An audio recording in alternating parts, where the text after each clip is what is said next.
Hi, I'm Stephen Leake. Welcome to Sovereign Sound Studio in Rock Hill, South Carolina. Happy Memorial Day. It's proper etiquette for Memorial Day for the holiday to at 3 p.m. on Memorial Day take 1 minute of silence for those who have paid the ultimate price for our country. And it would personally make me really happy because I have a lot of friends who have served and stuff. Um, Today, I'm just going to go through the rest of my books and stamp them. Before I do, I'm going to play a song that I'm working on called American Gangster.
American Gangster. I haven't put it out, I haven't recorded it yet because I don't really have a good microphone for it yet, or at the time. My MacBook that I've used forever and written novels and shit on died on me, and I've had to get a kind of cheap Walmart laptop. Though I'm not one to bash Walmart because even though they've done their damage to Main Street and small town America, and I go into that on my podcast about Walmart, you can't hate on them too much because they do offer a lot of shit at good prices that couldn't otherwise be available to a lot of people. That's where I got this novelty hat, and I'm wearing it for Memorial Day with some of these star-spangled eyes. Hope you like my song, and I'm going to record it as soon as I get money to buy some better equipment. If you want to help me out at that end and speed up the process of getting that song out, go to StephenLeake.com and throw me a buck or two at the PayPal donations prompt. The United States is the last stand on earth for the freedom of the individual, and we need to be aware of that. And as we celebrate this weekend, don't forget the sacrifice that thousands upon thousands of men and women have made. And it's not just soldiers, sailors, Marines, and guardsmen that do their job every day, though that's who we're celebrating today, or Memorial Day. But everyday people contribute every day, just doing their jobs to contribute to society. I try to do my part, even though I'm on disability, by being a cheerleader for this country and for veterans and for anybody who serves something greater than themselves. My hat's off to you. And let's get into some books.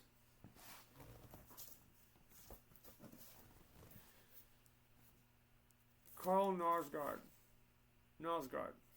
won the Nobel Prize in Literature. I forget which year, but it was recent. This is his first book, Spring, and I got this at the damn dollar store. You can get Nobel Prize winning literature at your dollar store, okay? There's no excuse. I haven't read much of this guy, but everybody says he's really good. And although the Nobel Committee gets their share of criticism, I want to believe that this guy's good. Let's read a little bit from the cover. You don't know what air is, yet you breathe. You don't know what sleep is, yet you sleep. You don't know what night is, yet you lie in it. You don't know what a heart is, yet your own heart beats steadily in your chest, day and night, day and night, day and night. So begins Spring, the recommencement of Knausgaard's fantastic and spellbinding literary project of assembling a personal encyclopedia of the world addressed directly to his newly born daughter. But here, Knausgaard must also tell his daughter the story of what happened during the time when her mother was pregnant, and explain why he now has to attend appointments with child services. In order to keep his daughter safe, he must tell a terrible story, one which unfolds with acute psychological suspense over the course of a single day. Utterly gripping and brilliantly rendered in Knausgaard's famously sensitive, pensive, and honest style, Spring is the account of a shocking and heartbreaking familial trauma and the emotional epicenter of this singular literary series. Carl Knausgaard's first novel, Out of This World, I'm sorry I was wrong on that, was the first ever debut novel to win the Norwegian Critics' Prize, and his second, A Time for Everything, was widely acclaimed. The My Struggle cycle of novels has been heralded as masterpieces wherever it has appeared, and the first volume was awarded the prestigious Bragg Prize. This guy's worth looking into, even though I got his stuff wrong. Okay. My sister got me this cool customized stamp that says from the library of Stephen Leake. And I love customizable little gifts that are cheap and cool and just thoughtful. And she got me this for my 39th birthday, which was a couple of days ago. And she also got me this one. She also got me a self-stamping, self-inking one that says from the Library of Monarch Literary, which is my publishing company. And I kind of cycle between my Monarch Literary and my personal library one. So let's get the ink pad out. And I'm going to put Spring by Nalsgaard under Monarch Literary.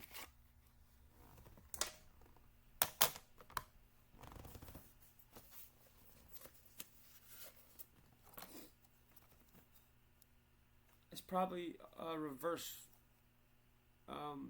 screen, so you can't read that. And I need to figure out how to switch it back over so you can read stuff on screen. But this is getting my Monarch Literary stamp. Alright. The next book is a personal favorite of verse.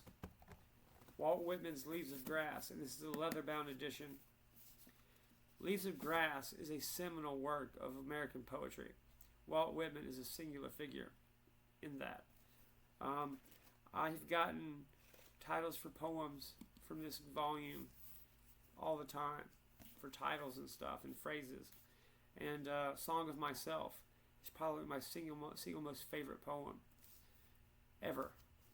And I share that with an ex-girlfriend of mine, the COO of the Richland County Library here in South Carolina, who loves Song of Myself by Whitman because it is just a towering work of creativity and a love letter to America.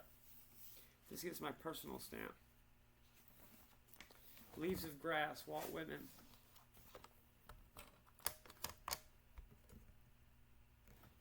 Just stamp it.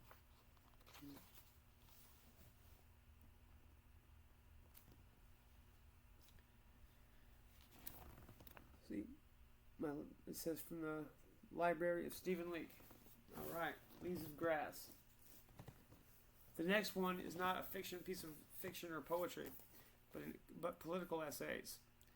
200th anniversary edition. I love Signet classics. They're pocket size and they're cheap. You can get a Signet book for $5, and they do only classic shit. Thomas Paine, Common Sense, Rights of Man, and Other Essential Writings. Thomas Paine, one of our founding fathers, and somebody you should know. I have friends who are served, who are civics teachers, and I think that's about as a life of service as you can get. And my hat's off to that guy. Although most people who contribute to me in my life in any significant way end up never talking to me again, including my poetry professor and mentors. I only have one mentor that still talks to me, Clint Alexander, who was he comes to my readings a lot and supports me still, even though I'm a total douchebag. Not really. I'm kind of autistic, and I'm hard on people who are my friends, even though I don't mean to be. And I kind of burn through relationships, and to where people who get close to me, I trauma dump on them, and they end up never not talking to me anymore. But it happens. It's just the way I am, and I'm working on it with a therapist, but I haven't made much progress with it other than my personal recovery. This gets my personal stamp, Thomas Paine. All right. Love me some Signet classics, and also Bantam classics. You can get those for $5, and they always have classics. Okay. Ivan Turgenev, Fathers and Sons. I don't take care of my stuff. And a lot of my books have water damage because I live in not an actual house, but a mechanic's garage that was renovated with drywall and insulation and central air and heating and stuff. And it's got a metal roof, and it leaks sometimes, and my books get water damage sometimes. But Turgenev, seminal figure in Russian literature. If you like the Russians' literature, It's a really interesting culture that's been around for 1,000 years and is an empire in its own right. And Turgenev, Fathers and Sons, is a classic work of Russian literature. He's going to get a Monarch Literary stamp. Alright. The next, The Prophet, Khalil Gibran. Let's read the back. The Prophet, a bestseller around the world and translated into over 20 languages, is the best known and best loved of Khalil Gibran, many writings inspired largely by the beauty and timelessness of nature. The Prophet is illustrated with Gibran's own writings and drawings, which are both enchanting and haunting. The Prophet is a masterpiece, indeed perhaps the most famous work of religious fiction of the 20th century, and is known and loved by innumerable people who find it an expression of the deepest impulses of mankind's heart and mind, a wonderful companion for anybody embarking on their own spiritual journey. I found my spirituality through 12-step programs. When I was a kid, 18, 19, and got a DUI, and had to go to AA, but I kind of stayed with it long enough to finish the 12 steps, and it led me down a path to spirituality and spiritual awakening that I still write about to this day, even though I still don't go to meetings. The Prophet by Khalil Gibran. Anybody who considers himself deep or spiritual is going to have at least a peripheral knowledge of this. It's informed lots of rock and roll guys, including Lane Staley of Alice in Chains, who mentions it in one of his songs. This is going to get my personal stamp. Khalil Gibran, The Prophet. Alright. It's a good starting place for anybody interested in developing a personal spirituality. Speaking of spirituality, Immortality by Milan Kundera. I love this guy. He's Czech/French, whatever that means. It's all those European dudes, have multiple shit going on. He would probably hate my guts in real life because I'm kind of a conservative redneck. But I like his work. And am a fan of Milan Kundera. Let's read. He's most famous for The Unbearable Lightness of Being, which was made into a movie, which is all about sex and philosophy, which is right up my alley. Let's read the back of Immortality by Milan Kundera. Ingenious, witty, provocative, and formidably intelligent, both a pleasure and a challenge to the reader. Jonathan Yardley, Washington Post, Book World. Milan Kundera's sixth novel springs from a casual gesture of a woman to her swimming instructor, a gesture that creates a character in the mind of a writer named Kundera. Like Flaubert's Emma or Tolstoy's Anna, Kundera's Agnes becomes the object of fascination, of indefinable longing. From that character springs a novel, a gesture of the imagination that both embodies and articulates Milan Kundera's supreme mastery of the novel and its purpose to explore thoroughly the great themes of existence. I could not agree more with that. This guy has mastered the form of the novel, Milan Kundera. Inspired, Kundera's most brilliantly imagined novel, a book that entrances, beguiles, and charms us from first page to last. Susan Myron, Cleveland Plain Dealer. Brilliant, mordant, whatever that means. I do not know all the words. Beautifully translated, strong and mesmerizing. And of course, it's from the New York Times. The New York Times will throw in random-ass, obscure vocabulary just because they can and are fucking super arrogant and pretentious. But that's just my opinion. The Franco-Czech novelist Milan Kundera was born in Brno and has lived in France, his second homeland, for more than 20 years. He is the author of the novels The Joke, Life is Elsewhere, Farewell Waltz, The Book of Laughter and Forgetting, The Unbearable Lightness of Being and Immortality, and the short story collection Laughable Loves, all originally in Czech. His most recent novels, Slowness and Identity, as well as his nonfiction works, The Art of the Novel and Testaments Betrayed, were originally written in French. This is translated from Czech by Peter Kusi. I'm not sure if Milan Kundera speaks English. Probably. Most, like, Europeans of any kind of letter do. I would love to have coffee with that guy, though he probably thinks of me as a redneck and an ignorant jackass. Okay. I did not even... Let's see. Immortality, Milan Kundera. Can't remember if I even stamped this just now. No. This is going to get Monarch Literary.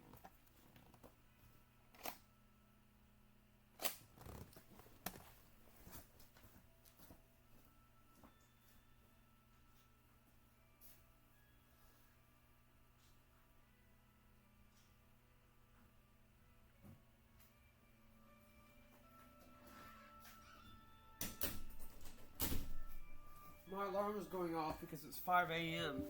I stay up all night working. It's not really work to me. I love this shit.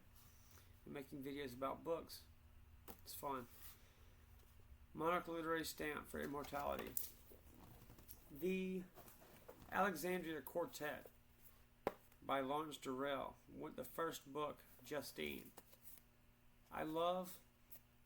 This is a Penguin classic. And most all of your major imprints have a classic series. And this is Penguin's. Justine by Lawrence Durrell. I have his book called The Black Book. It was his first foray into the novel format. Lawrence Durrell is a contemporary of Henry Miller and those guys who all wrote about being expats in Europe, living bohemian lives and whatnot. It's something I've kind of redone in Charleston in 2015 in a modern age. This is one of the foundational works of my literary education, so it's going to get a personal stamp. Justine, Lawrence Durrell. Okay. This is a poetry book by Mary Carr called Viper Rum. Mary Carr is probably my favorite living poet and was the wife of David Foster Wallace. She teaches poetry at Syracuse, and I really looked into studying under her, but I don't really have a bunch of money to spend on a superfluous education, and I'm good enough at poetry to where I need to be making money from it, but would love an MFA if somebody wants to sponsor me. Mary Carr became a Catholic later in life after years of addiction and wild living, which is parallel to my own existence. I've spoken to her online and I tried to get her to look at my shit, but she's kind of famous and busy, so I wasn't really expecting anything. But maybe one day we can have an actual conversation with her.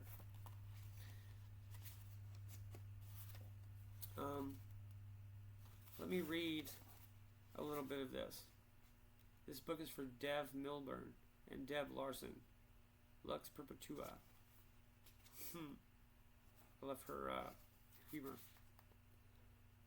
Incant Against Suicide, page 3. Let's read that. From Viper Rum. I have a little card as a bookmark.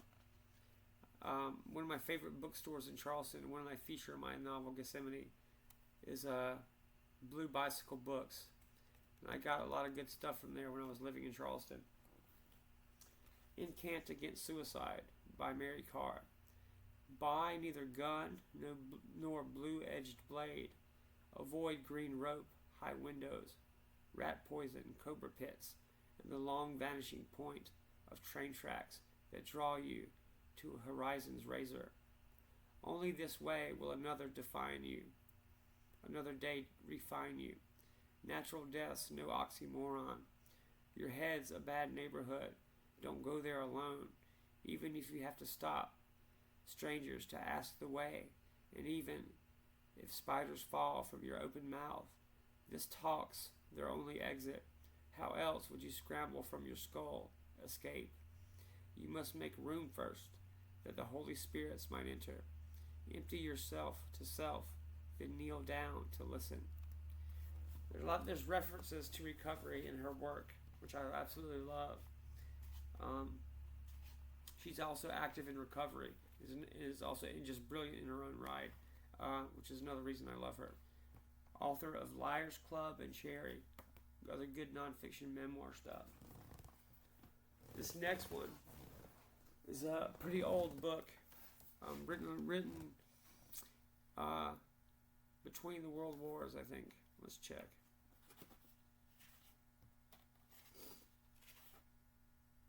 No, right after. Copyright 1952. Okay. This is Death on the Installment Plan by Celine. This guy was a doctor, medical doctor, and a World War I vet who wrote about the horrors of war. This is some serious shit. Full of like gay sex and stuff that only this is like seriously only like the most dedicated guys ever ventured into that arena, and you have to be good to explore subject matter like that, especially 100 years ago. And this is really radical shit for the age in which it came out. It's kind of stream of consciousness, which I love. And Celine, Journey to the End of Night, Deathly Installment Plan, along with Henry Miller, is how I taught myself to write. By copying the styles, at first, at least, of Celine and Henry Miller. Definitely Installment Plan. This shit's collectible. It's going to get my personal stamp.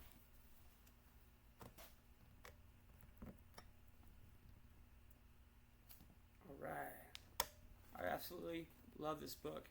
If you ever want to get me a surprise or a treat, give me an anniversary edition of Death on the Installment Plan or Journey to the End of Night by Celine. Okay. I don't have many world literature guys, except for Gabriel Garcia Marquez, author of 100 Years of Solitude. This is Love in the Time of Cholera. He did magical realism, really creative stuff, invented a whole world and a whole language. I am currently reading, let me get it for you. I'm currently reading,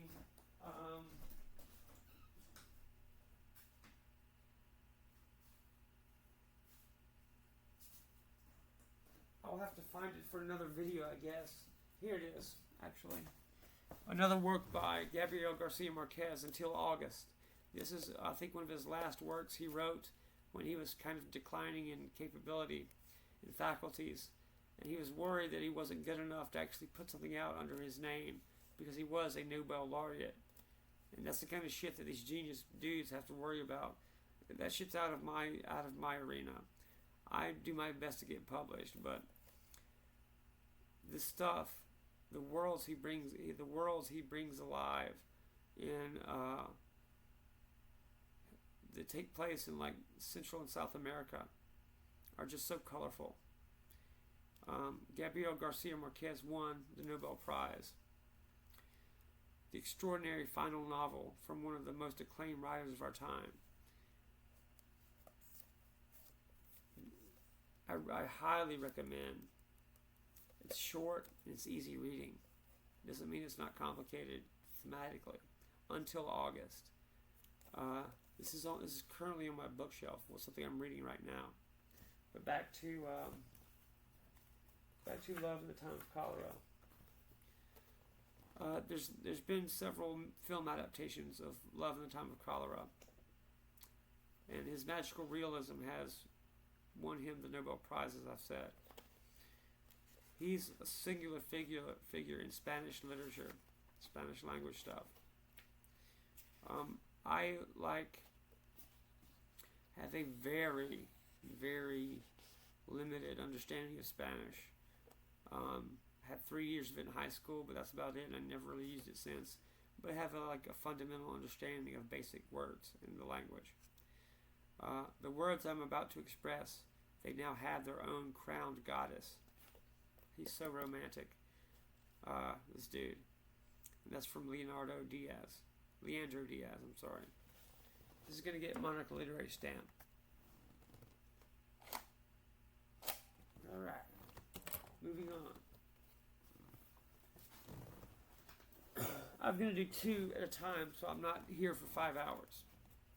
Virginia Woolf, A Room of One's Own, and Mrs. Dalloway. She was an early pioneer of stream of consciousness. Born in 1882, died in 1941. Let me read you her blurb.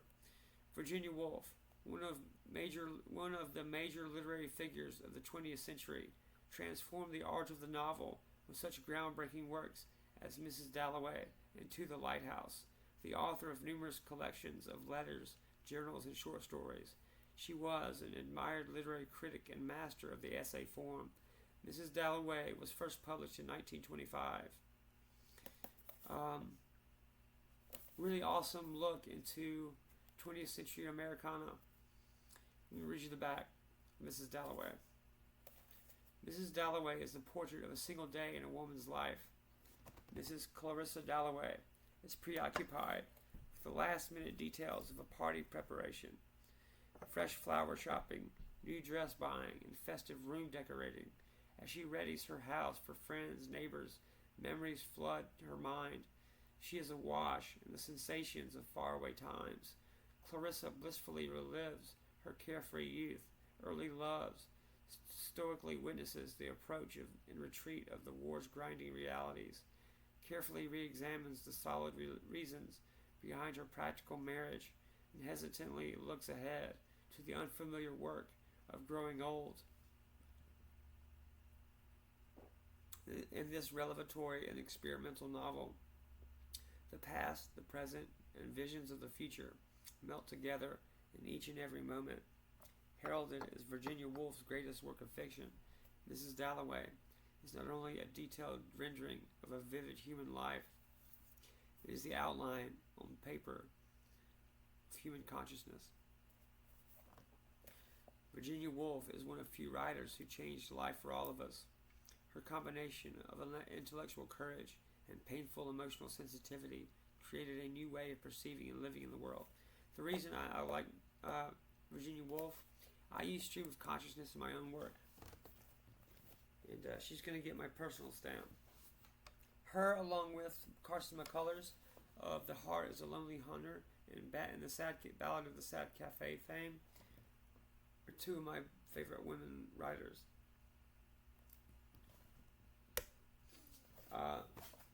American literature has generally been a boys' club, but there are towering women figures in it too.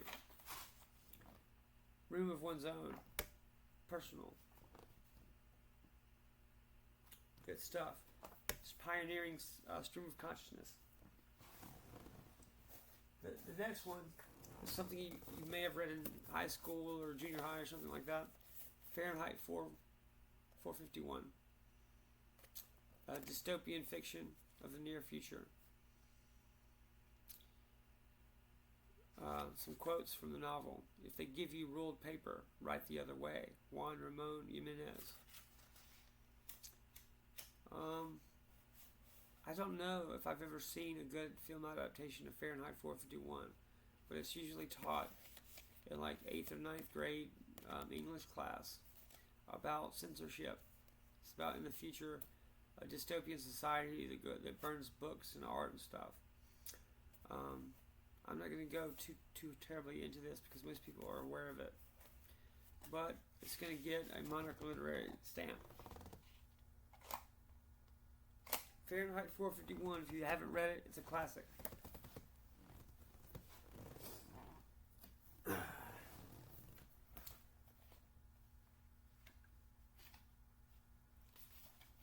Okay. The next one, Albert Camus, The Stranger. This is a singularly important work of modernist literature. I love the modernists, and my cousin Rogers Walker put me onto the modernists 20 years ago, or even more than that, maybe almost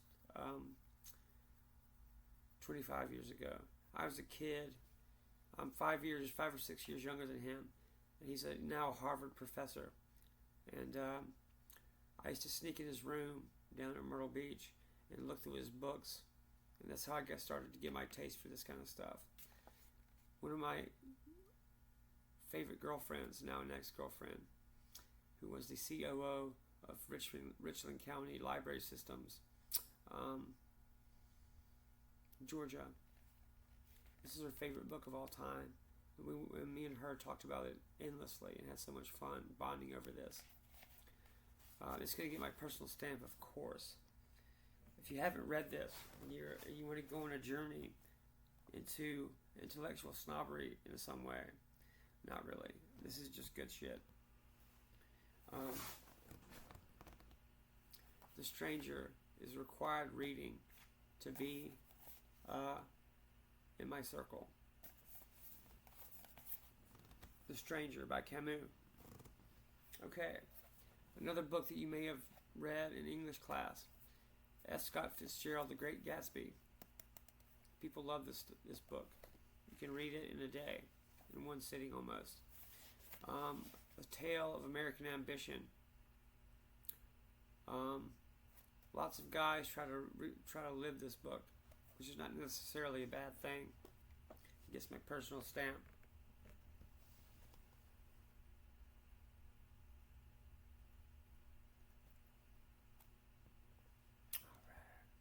It's been made into movies. If you don't like reading, it's a good story. Check out the movie with Leonardo DiCaprio.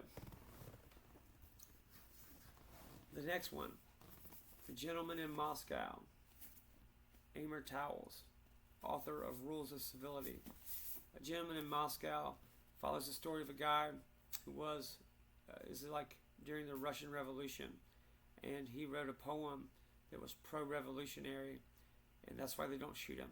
They put him on house arrest during the Russian Revolution. And this is him getting by during those times. My therapist turned me on to this, and it's going to get my personal stamp. I haven't finished it, but it's on my nightstand as of now. I'm actually going to give this another stamp because this is kind of getting low on ink. There we go. Double stamp that motherfucker. That's A Gentleman in Moscow by Amor Towles. This is a personal favorite of mine. The Garden of Eden by Ernest Hemingway. This is about a honeymoon of an American couple where the wife wants to experiment with androgyny and deviant sexual shit, which I love reading about and writing about even. Hemingway in his own life was kind of a deviant in the bedroom himself. There's stories of him getting his fourth wife, or one of them, to cut her hair short and like role reverse with him, which I'm all about. I'm a libertarian. And do whatever makes you happy as long as it's consensual with an adult. Go nuts. Your relationship with your significant other, your wife or your partner, is a sacred thing. And exploring our sexuality is a positive thing and life affirming. It's much better than a lot of the shit that we get for entertainment, like social media and a lot of this other stuff available, like drugs and alcohol and shit, and just the crap that's available for our entertainment. So if you're try having more sex reading good literature. These things are interconnected. Explore your sexual dynamic with your partner and talk about it with them. It will be a source of endless fun and joy and inspiration. I promise you. Try new shit. Figure out what you like in that area. And don't be afraid to first of all, find somebody who you're comfortable with doing that stuff with. And then go nuts and have fun and explore yourself. Do not be, scared of that kind of stuff or exploring different things. I'm 39. I just turned 39. I've been single for a couple years now, and I'm ready to get back into it with a good partner. And our sex lives are important and good for us. And healthy and respectful depictions of sex are always welcome in my mind. Okay, this gets my personal stamp. I am in the process of developing an adult film company, speaking of sex, called Love Ninjas Incorporated, as well as a personal website of sexual adventures at thelovejunkie.com. I haven't done anything with it yet, and I'm actively looking for a partner to do that with. So, if you're of the female persuasion and you dig my shit and you want to have fun with me creating more art, hit me up. Let's get together and make some films. Okay, Albert Camus, Another by Camus, The Fall. He has one that I think's here somewhere called The Plague, and he was a big critic of the Nazi regime and lived through it. And we're gonna honor his work with the resistance, the French resistance, with a personal stamp. The resistance was like real action by thinkers and writers and artists, as well as other operators and shit during World War II. Which goes to prove that everybody can contribute in some way. I've got 2 copies of this next book. Lawrence Durrell, who we've already mentioned, The Black Book. I've got 2 editions of this because I think it's important. The Black Book is his first kind of exploration of alternative lifestyles. It's going to get my personal stamp. As I was talking about Love Ninjas Incorporated, me and my friends are working on an adult website which was going to have very robust age verification to make sure anyone who engages with our content is of legal age. And I'm a stickler for that kind of stuff. A lot of websites just don't deal with any legalities, and don't because it's not enforced really. If there's an enforcement mechanism, more sites would do it, and there's a lot who are just unscrupulous. And the whole point of getting into that industry is to elevate it and bring some common sense and solid treatment, solid business practice to the adult film industry. And again, if you're a woman, you find me attractive or you like my stuff, hit me up on my Facebook or steve@monarchliterary.com or through my website, stephenleake.com, and let's make some art and some film and make some money. Walt Whitman, this is another copy of Leaves of Grass, the Signet Classic version. You can get these for $5. It's already stamped.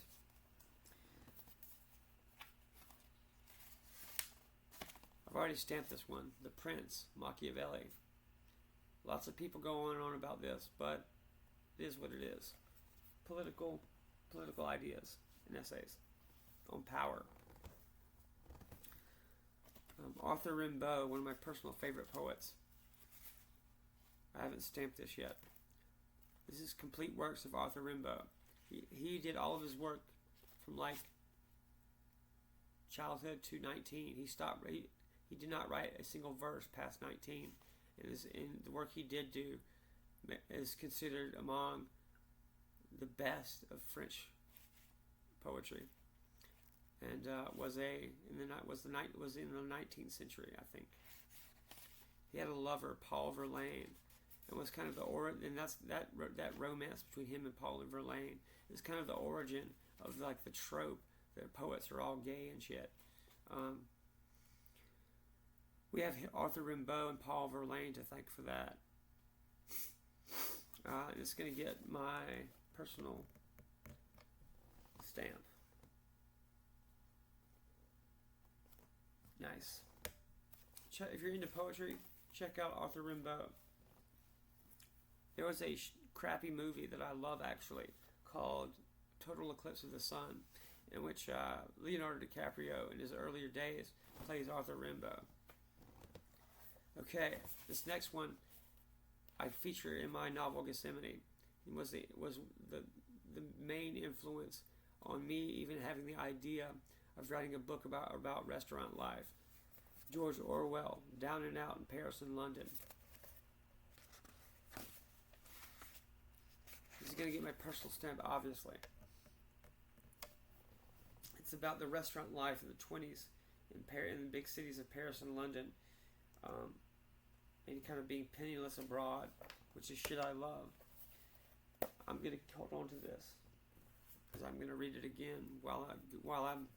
There are 5 books or so, 5 or so books that I read every time I get back to editing or writing my novel. It is Henry Miller's Tropic of Cancer, Jack Kerouac, On the Road, George Orwell, Down and Out in Paris and London, and William Burroughs' Junkie. There might be one or two I'm missing, but those are the main ones. Okay. Bellamy by Guy de Maupassant. This is another 19th century French guy. And if I had time and money, I would go back to school and like study this stuff academically. Bellamy, from this novel, has come to refer to like a man whore, or like a homosexual, somebody who sleeps around for a place to stay and stuff, and is going to get my personal stamp.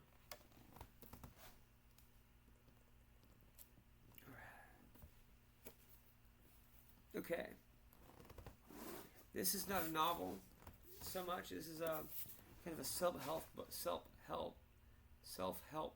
and like psychology book called Becoming Supernatural by Dr. Joe Dispenza.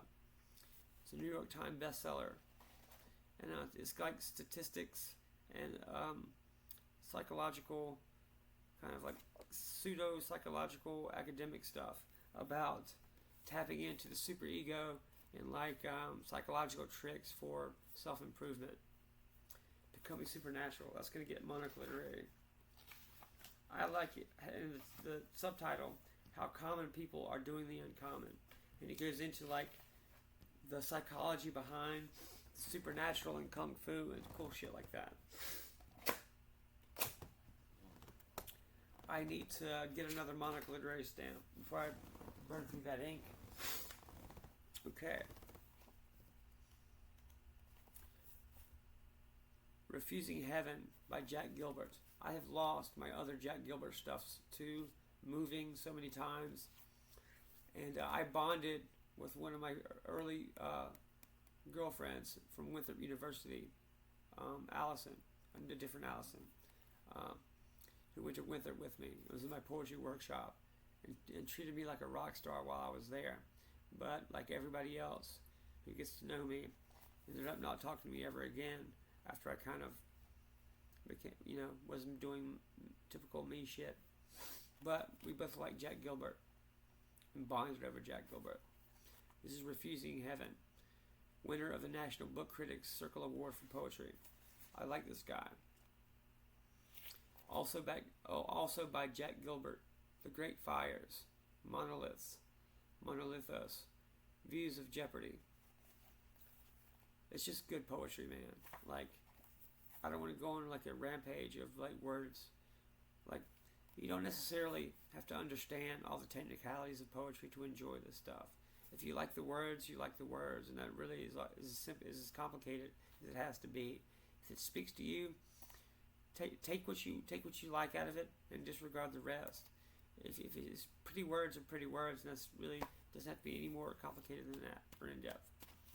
And if you want to, you can study like the technical stuff about poetry or the literary criticisms and the different schools of thought on that subject. But you don't have to. It is really about you, the consumer's enjoyment, more than anything else. I'm going to read the back. Praise for Her Refusing Heaven, winner of the Los Angeles Times Book Prize.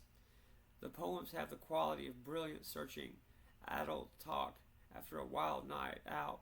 Like the beats, Gilbert is a master at classic backdrops and stage sets, panoramic rural settings, intimate piazzas, stone fountains that give his wanderings of mind and heart an allegorical ring. From Poetry Magazine. His poetry is like a cathedral that should be entered into once and again for years to come. It is meant to be read and reread and to be lingered over. I agree with that. Detroit Metro Times. What's powerful about Gilbert is that he is a rarity, especially in this day and age. A poet who stands outside his own time, practicing a poetics of purity in an ever more cacophonous world. A lyrical ghost, you might say, from a literary history that never came to be, from Slate. From the Los Angeles Times, his work radiates with humility and awe, and he brings an intellectual heft that is often lacking in contemporary poetry. His poems are bright with energy and truth. They are sparks of spontaneous, grieving love for the incidental and wounded world. From the Pittsburgh Post-Gazette. Gilbert's poetry has distilled a purity of emotion that harkens back to the Romantics, Keats, Shelley, and Byron, by poets and writers. And finally, poems so beautiful, a single reading will brand them to your insides, by Newsday. This is published by Alfred A. Knopf, which is like the gold standard of poetry publishers, and who I hope to dislodge is the king through Monarch Literary, my company.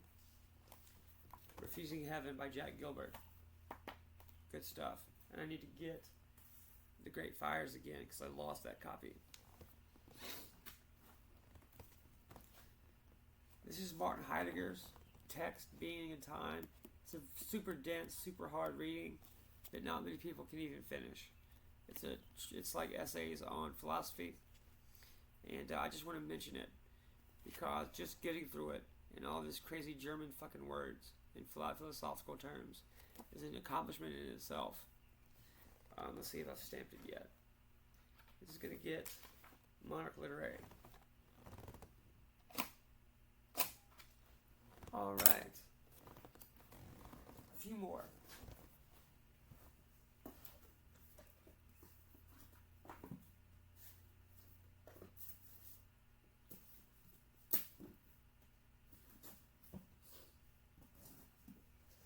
One more stack, and then I'm going to get some breakfast for today. John Steinbeck travels with Charlie in search of America. This is where he goes around on an epic road trip, with his dog Charlie, and writes about it. I think it's really cool. It's a cool concept, and I'm going to do that myself. I need to get a dog though. I always get pets that end up being taken by my girlfriends. And it's kind of violence in a way. This is going to get Monarch Literary. Travels with Charlie. Okay, this next one, Off Magazine Street, a novel by Ronald Everett Capps. It's made into a movie called A Love Song for Bobby Long with John Travolta. It's about a writer in New Orleans who's drinking himself to death. I love that movie. It's based on a good book. This writer's kind of a regular dude like me, and I appreciate that. Not everybody who writes great work is like some weird, bizarre jackass. Regular dudes can write too. This is going to get my personal stamp. Lots of regular dudes who like rock and roll and chicks and aren't weird, like pretentious queens, even though there's nothing wrong with that. And I'm just making you saying that to make a point. Are writing books and can do art too. I've always been, my whole world is about giving regular blue collar people and people who aren't necessarily being represented by the art world literary hero, because no one else was doing it, so I'm going to try to. This is getting my personal stamp.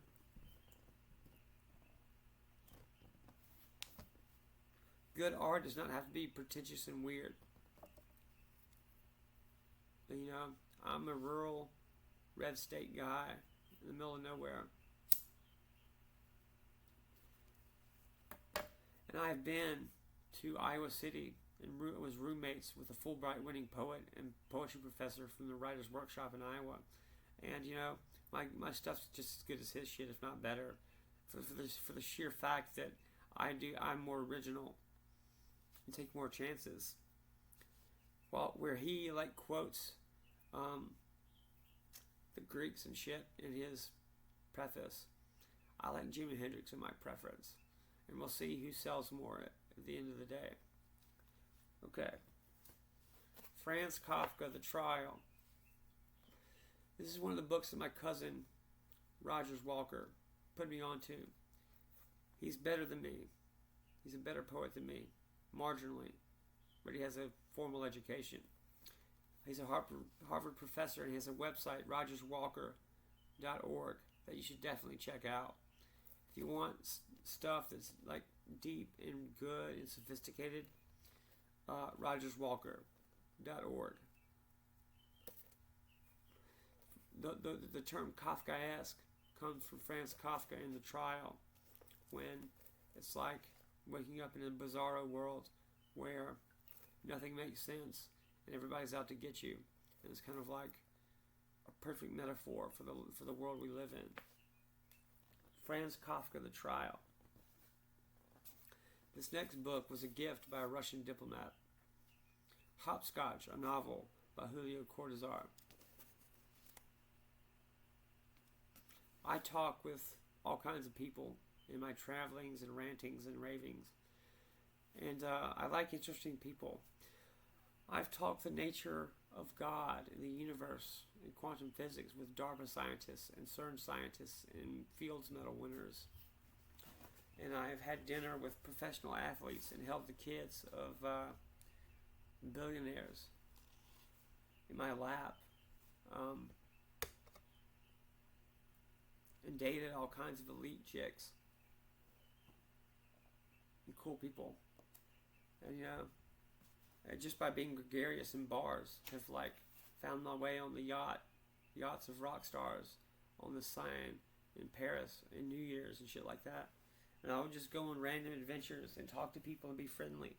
And you know, the world is just waiting for you to go experience. And I will talk to anybody who is wanting to build a positive future.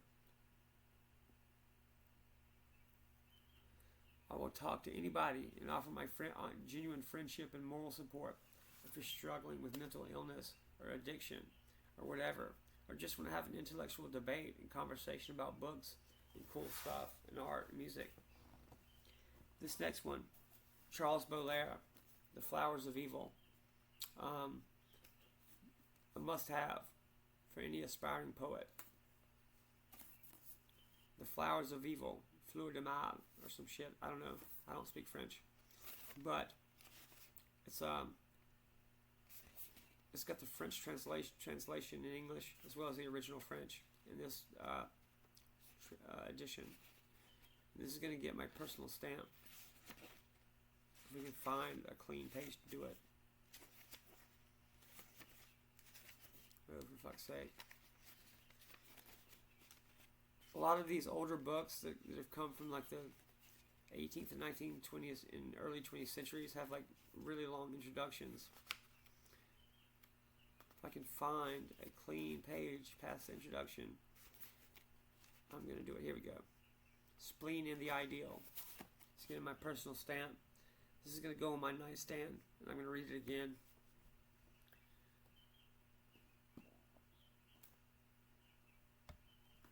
Two more as we hit the hour mark. This is a book recommended by President Obama, and although I have my criticisms of President Obama, and I don't really dig his like globalist shit, and I don't really like this. It's too multicultural. It's too trying to be friends with everybody. I'm from a very specific place and time, and that's what I'm about. And like this is okay. It's kind of like a lot of the fiction today. We have so many good MFA programs that crank out good writing, but it's not very original. And the lives of the writers who write this kind of stuff are all the same. They're all cosmopolitan New York types, and academics and hipsters and shit. And they're all way more richer than me and come from way more privilege than me. And puts a bad taste in my mouth when they get more attention. Okay, Leave the World Behind is now a movie on Netflix. If you're so inclined, it's not bad, but it's kind of typical of contemporary stuff and coming out post 2015. It's good. It's a good story, good writing. It's not too terribly original, and they always try to cram in some kind of like social justice fucking stuff in it, which is what turns me off. It's gonna get a Monarch stamp. Some have criticized this for being like a backward slap in the face of rural America. I haven't read it as much. I haven't gotten into it yet to be able to make a comment on that. Okay, this last book, I'm going to end my closer, Alpha Omega by Max Childers, my fiction professor from Winthrop. He disappeared to Alaska to retire, and I haven't bothered to look him up ever since because he specifically wanted to get away from people like me and students and stuff. This is already stamped, I think, with both. It's about this guy grew up in Gastonia, in the little town outside of Gastonia, Lowell. He's a local celebrity, in my opinion. I love this book and his stuff. Check out Max Childers. I'm going to read the back. Max Childers, Alpha Omega. In Alpha Omega, the South isn't just a region. It's a seething, bedeviled planet, fraught by dark, comic, fierce hungers. Anti-hero Bobby Snipes and his people lead lives so far out of control that to themselves they seem blithely normal. In their blistering redneck landscape of fast food and sexy idols, these characters are crazy by themselves. Crazier when they hook up with others. They've got gospel hearts and rock and roll souls. Who will be king? Max Childers' lightning bolt satire is gleeful and provocative. From the violent celebrations and brooding passions in Alpha Omega, there emerge keen truths about what Americans hold dear. Between bouts of laughter, you'll find heart that has been sung to. By Carrie Holiday. In Alpha Omega, Max Childers has written a masterful comic novel, upending the heartbreaking wackiness of contemporary America. It is the gospel of sex, drugs, and rock and roll, according to Bobby Snipes, the mystic felon. Max Childers is a wickedly gifted writer. Alpha Omega is the beginning of something new in American fiction, an urgent vision, tolerable because it is so funny, of something like The End, by James Carroll. Here's what critics had to say about Max Childers' first novel, Things Undone, another book by him, but Alpha Omega will always be his best. Max Childers' first novel is very intelligent, very sour satire of the kinds of human rottenness and have been turning the stomachs of decent people since the first stirrings of ethical insight. It's a good, sharp dose of literary vinegar by the New York Times Book Review.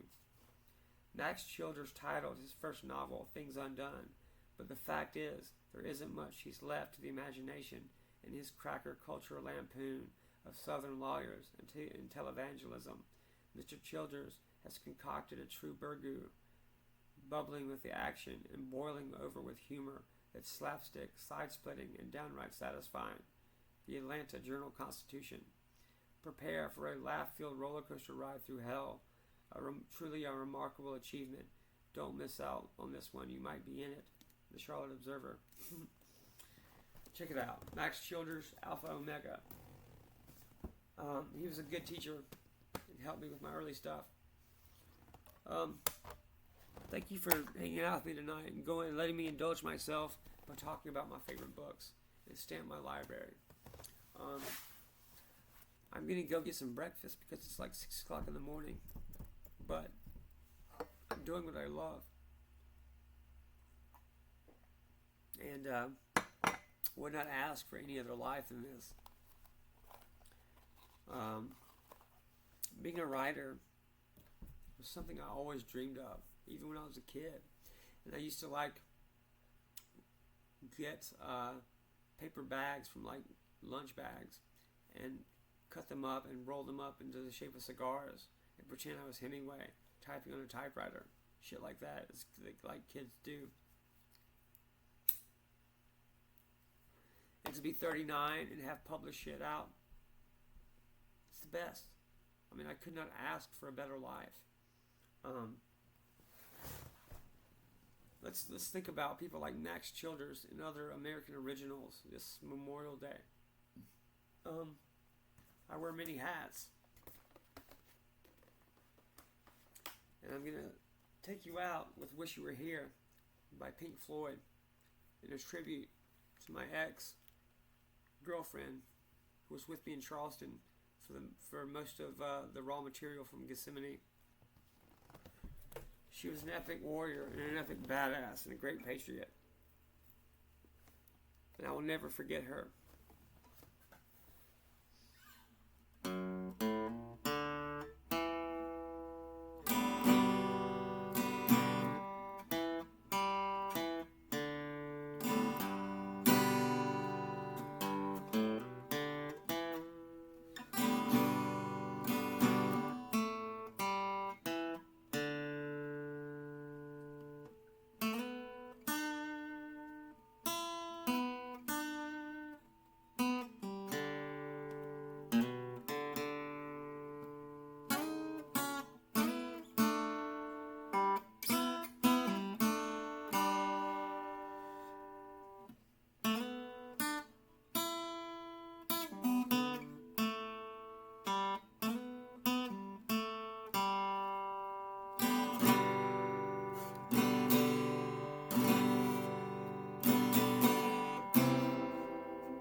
that's to Amanda Isabella.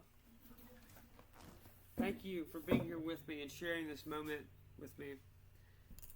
It's been hella fun. I'm a cigarette smoking man, as I like to say on my podcast. We're going to win. Have a safe and happy Memorial Day, and I'll see you next time.